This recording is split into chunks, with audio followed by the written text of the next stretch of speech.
বিসমিল্লাহির রহমানির রহিম। আলহামদুলিল্লাহি রাব্বিল আলামিন।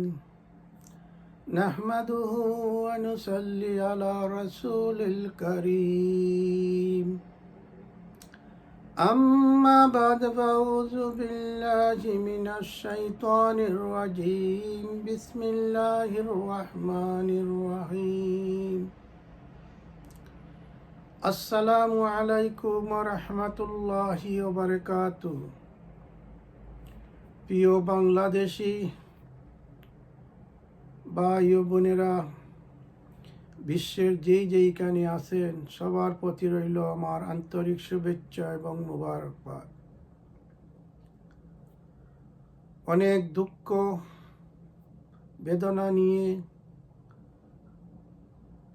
কয়টি কথা বলবো,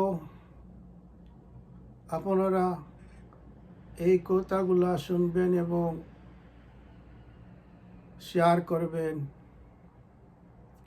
আমরা প্রবাসে বসবাস করতেছি, কেউ লন্ডন, কেউ ইউরোপ, আমেরিকা, মিডল ইস্ট, যেইখানে আছি, সবাই আমাদের উদ্দেশ্য হলো আমাদের বাংলাদেশ সুখী হোক, ভালো থাকুক। বাংলাদেশ স্বাধীন হয়েছে প্রায় 52 বছর। আমাদের দেশের কোনো পরিবর্তন দেখতেছি না, কারণ দেশের বিল্ডিং এবং রাস্তাঘাট অনেক হয়েছে, কিন্তু মানুষ পরিবর্তন হয় নাই। বাংলাদেশ স্বাধীন করার উদ্দেশ্য ছিল মানুষ শান্তিতে বসবাস করবে, কিন্তু দুঃখের বিষয় আমাদের দেশের রাজনীতিক পলিটিক্স এত খারাপ, কারণ আমাদের সংবিধানের মধ্যে যা লেখা আছে তা যেটা জরুরি, আমি বলবো তত্ত্বাবধায়ক সরকারকে সংবিধানের মধ্যে লিখে নিন, বাংলাদেশের গণপ্রজাতন্ত্রী বাংলাদেশ সরকারের যাহারা চাকরিজীবী, সরকারি চাকরিজীবী, তাদের হলফনামায় লেখা থাকবে তাদের কতটুকু সম্পত্তি, ব্যাংকে কত টাকা আছে, জায়গা জমি সম্পূর্ণ হলফনামায় লিখতে হবে। এই হলফনামায় যদি কোনো ভুল ত্রুটি লেখা হয় আর তথ্য যদি মিলে, তাদেরকে চাকরিতে নিয়ে বরখাস্ত করা হবে সংবিধানে। আর সংবিধানের হলফনামার মধ্যে পিটিশন করার পর ফরমের মধ্যে লেখা থাকবে, মানুষ যদি কেউ মিথ্যা কথা বলে আর মানুষে হয়রানি করে ঘুষ নিয়ে সে বিচারকে এবং থানার ওসি, দারোগা, পুলিশ যদি ঘুষ খায়, তাদের যদি প্রমাণ হয়ে যায়, তার সাথে সাথে চাকরি চলে যাবে এবং তার সম্পত্তি বাজেয়াপ্ত করে সরকারের খাজানায় রাখা হবে। সবার জন্য, যারা মেম্বার, চেয়ারম্যান, পৌরসভা চেয়ারম্যান, উপজেলা চেয়ারম্যান, এমপি, সবার একই ফর্ম থাকবে। সেই ফর্মের মধ্যে লেখা থাকবে তোমাদের কত টাকা ব্যাংকে আছে, কতটুক আয়, কতটুক ব্যয়, এগুলা লেখা থাকবে। যদি ভুল বশত কিছু না লেখা হয় আর যদি প্রমাণ মিলে, 5 বছর পরে দেখা হবে যে তোমার এই চাকরিজীবী টাকা দিয়ে কতটুক উন্নয়ন করেছো, আর যদি কোনো প্রমাণ মিলে ঘুষ খেয়েছো, সাথে সাথে চাকরি বাতিল করা হবে এবং যা টাকা উপার্জন করেছো তোমার সম্পত্তি বাজেয়াপ্ত করার পর সরকারের অ্যাকাউন্টে জমা হবে, আর এই টাকা গরিব গুড়ার ঘর বাড়ি বানানো হবে। আমাদের সংবিধানের মধ্যে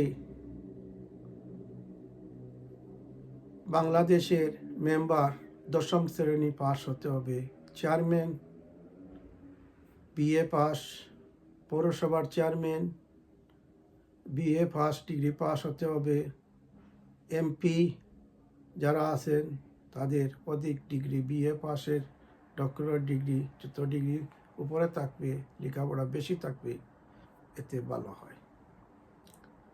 52 বছর যারা লেখা জানে নাই, পড়া জানে নাই, দস্তখত দিতে পারে নাই, ওরা মেম্বার হয়েছে, চেয়ারম্যান হয়েছে, পরবর্তী চেয়ারম্যান হয়ে কি করেছে,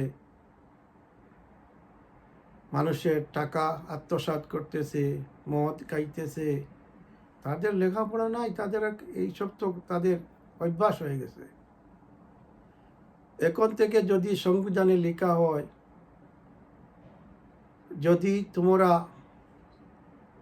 ঘুষ খাও, পুলিশ, আনসার,